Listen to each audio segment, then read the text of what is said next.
My favorite duo in the National Basketball Association, the Dallas Mavericks. And that duo has been reunited last night as Luka Doncic returned to the floor after an ankle injury, and he didn't miss a beat.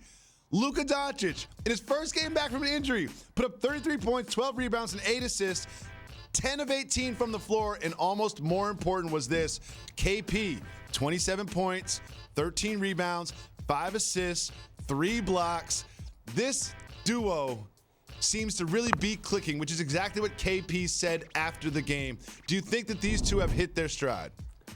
I think they are hitting their stride, but I have to ask a question to my Knicks I know fan, what you're going to ask. I know what you're going to ask, and you know what I'm going to answer. So just go ahead. Just go ahead. I know what you're going to do. Go ahead. So Kristaps Porzingis leaves your Knicks, where you were able to take Quincy to the game and watch a 7'3" unicorn make threes, and you weren't happy that he didn't want to be a Knick anymore.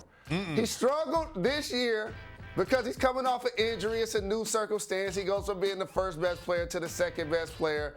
But now he's getting healthy. He's getting confident, especially when Luka's out. And now they're both playing well together. But Porzingis only played well the last maybe 2 or 3 weeks. Why and when did the Dallas duo become your favorite? Because I watched the games and I said, you know what? It's the only duo that looks like me. That's the only duo that looks like me out there. You know the answer. That's why you asked the question. And you know what? Sometimes you got to give the Jalen what he wants. Give the people what they want. That's one of the themes around here. So, but I do have concerns about KP. I mean, he went 2 for 5 from 3 last night, 40%. That's always great. But I was looking him up and just looking, sometimes I dig around Basketball Reference and get into the numbers. He's shooting 6.6 3-point attempts a game. Again, 6.6 threes a game. That's way too many for me. What do you think about that number from KP this year? Well, he's a really good shooter, so it depends on how many he's going to take per game. I don't want 50% of his shots to be from three-point range just because he's an athletic player and he's, as I mentioned, really tall. But you and I watch a ton of NBA League Pass. And when we're watching the Dallas Mavs play, what do I always say I want to see Porzingis do to take his game to the next level? Listen, just needs to finish around the hoop and be strong and get post up a couple times. He needs a little bit more Embiid, like mix it up from inside and outside. But one thing I do want to say, it's not just numbers. Me and you do watch a lot of Mavs League Pass, and a lot of those threes are wide open threes that Luka Doncic creates for him. Like not every three is equal, so he does shoot a lot, but a lot of those are just wide open looks where the defense is about 5-6 feet away. And also, a lot of this is scheme and system. Rick Carlisle believes that that's the worst percentage offensive play, a direct post-up. But it's working for Zion. He ain't got no problems bullying his way into the lane. No problems.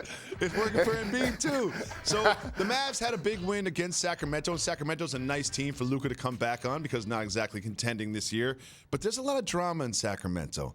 Some whispers and rumors around the internet about Buddy Hield being upset about his role. And then we have, their owner, Vivek Ranadive, and he's a little upset about the front office and the way things are going. And then we have this. Harrison Barnes, and this one's going to really hit home for you, Jalen. Harrison Barnes says that he's not going to shave or cut his hair until they get back to 500. Who knows what this man's going to look like by the end of the season? What do you think about all this drama and lack of reaching expectations in Sacramento? So Harrison Barnes always behaves like a professional and a vet. Has some really good years. We know with the Golden State Warriors, ended up with the Mavs, played well. And obviously at that point, when you've been around the game for so long, you're going to go where they're going to give you the bread. So that's kind of how he ends up in Sacramento at this point of his career.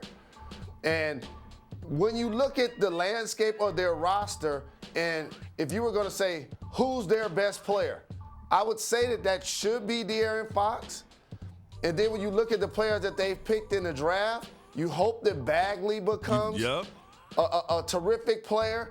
And then Buddy Hield shows you some promise shooting from 3, and his contract is up. You got to give him his $90 million, or you don't want to lose him for anything. So Bogdanovich plays in spurts, and I really like his talent. I love that's my guy, Bogdanovich. But I'll say one thing about being upset when you're the owner.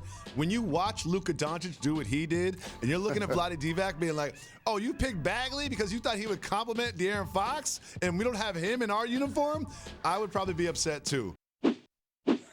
Thanks so much for watching ESPN on YouTube. For more sports analysis and highlights, download the ESPN app. And for live streaming and premium content, subscribe to ESPN+.